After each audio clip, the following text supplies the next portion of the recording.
మరి వాళ్ళందరి మీద సెంట్రల్ గవర్నమెంట్ కేసులు పెట్టాలిగా, ఎందుకు పెట్టలే? అది హుందాతనం కాదు. అది ఆ కేసులు పెట్టడం అనేది ఒక ఎత్తు, హుందాగా ఉండడం ఒక ఎత్తు. మోడీ గారు ఒక్క మాట మాట్లాడాల ఈ విషయంలో, బీజేపీ నాయకులు ఒక్క మాట మాట్లాడాల ఈ విషయంలో. పవన్ కళ్యాణ్ ఎందుకు మాట్లాడలేదు అంటే వాళ్ళు స్వాగతిస్తున్నారా లేకపోతే ఒప్పుకుంటున్నారా మోడీ గారిని అంటేను? ఇవన్నీ ముందు ముఖ్యంగా రాజకీయ నాయకుల్లో మార్పు రావాలి, రాజకీయ పార్టీల్లో మార్పు రావాలి, రాజకీయ చైతన్యం రావాలి, ప్రజల్లో చైతన్యం రావాలి. ఇటువంటి రెచ్చగొట్టు ధోరణిని ప్రజలు వదిలేయాలి. ఓకే గంగాధర్ గారు, good morning. Good morning sir. Sir ఏం చెప్తారు సార్ మొత్తం మీద? అంటే ఇప్పుడు ఇది అంశం సమస్యపోయిన తర్వాత కూడా, అంటే ప్రొఫెసర్ నాగేశ్వరరావు గారు కూడా దాన్ని ఉపసంహరించుకున్న తర్వాత కూడా చిలికి గాని వల్ల మళ్ళీ మారుతున్న పరిస్థితి కనిపిస్తోంది. ఇది ఎంత దూరం వెళ్ళే అవకాశం ఉంది? ఇది ఇప్పుడు రాజకీయంగానే ముందుకెళ్తుందా లేకపోతే సమస్యపోతుందా మళ్ళీ? సార్ ముందుగా మీకు మరి వేదిక మీద ఉన్నటువంటి లైవ్ లో పెద్దలందరికీ కూడా నమస్కారం. మరి చంద్రశేఖర్ గారు కూడా నాకు సుపరిచితులే. అయితే అసలు అంశం మనం ఎంచుకున్న అంశం ఒకటి ఇక్కడ చర్చ జరుగుతుంది. ఒకటి ఓన్లీ ప్రొఫెసర్ నాగేశ్వరరావు గారు అండ్ పవన్ కళ్యాణ్ గారు జరిగినప్పుడు మాటలు దాడి.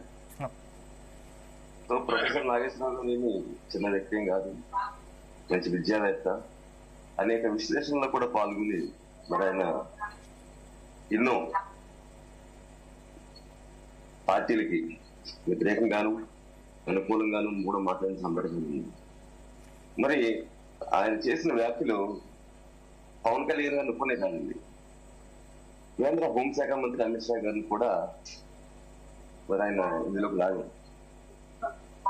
మనోహర్ గారు, పవన్ కళ్యాణ్ గారు ఒక మంచి హోదాలో ఉన్నారు రాష్ట్రంలో. కొన్ని లక్షలాది మంది అభిమానులు ఉన్నటువంటి పవన్ కళ్యాణ్ గారు నిజంగా మరి ఆయన పొత్తులో భాగంగా మరి బీజేపీ కూడా ఆయన ఆహ్వానించి 2019లో మరి విడిగా పోటీ చేసినాం. అప్పుడు మరి పార్టీ ఎవరికాని ఇండివిజువల్ పోటీ చేసి ఎవరు కూడా మరి సరైన మెజార్టీ రాని పక్షంలో మరి వైఎస్ఆర్ కాంగ్రెస్ పార్టీ అధికారులకు వచ్చి అరాచక పాలన సాగిస్తుంది. కాబట్టి ఎట్లయినా వీళ్ళని గద్దెదించాలనే ఒక గట్టి నిర్ణయంతో మరి ఈ పార్టీకి కూటమిగా 2024 ఎలక్షన్లో ముందుకు రావడం జరిగింది. అందులో ప్రధాన పాత్ర పవన్ కళ్యాణ్ గారు కూడా ఉంది. ఎందుకంటే ఖచ్చితంగా మా బీజేపీ స్వాగతిస్తున్నాం. ఎందుకంటే మా ఆహ్వానం మేరకే ఆయన కూటమిలోకి రావటం, మరి ఎలక్షన్కి వెళ్ళటం, ఆయనకి ఇచ్చినటువంటి 21 సీట్లు కూడా 100% స్ట్రైక్ రేట్ తో కూడా ఆయన గెలవడం జరిగింది. సో అప్పటికే ఆయన సత్తా ఏంటో నిరూపించుకున్నటువంటి వ్యక్తి. దానికి తగ్గట్టు రాష్ట్రంలో ఉప ముఖ్యమంత్రి హోదా, అది కాక పలు కీలక శాఖలు కూడా మరి ఆయన ఇవ్వడం జరిగింది. ఆయన పనితీరు డిప్యూటీ సీఎం గా, పర్యావరణ శాఖ మంత్రిగా, పంచాయతీరాజ్ శాఖ మంత్రిగా కూడా బాధ్యతలు చక్కగా నిర్వర్తిస్తున్నారు. అలాంటి వ్యక్తి మరి కేంద్ర ప్రభుత్వం ఉన్నటువంటి హోంశాఖ మంత్రి అమిత్ షా గారిని కలదాకినారంటే ఏ వ్యక్తి మీద పితరుల దత్తాకి వెళ్ళాల్సిన అవసరం ఉంది?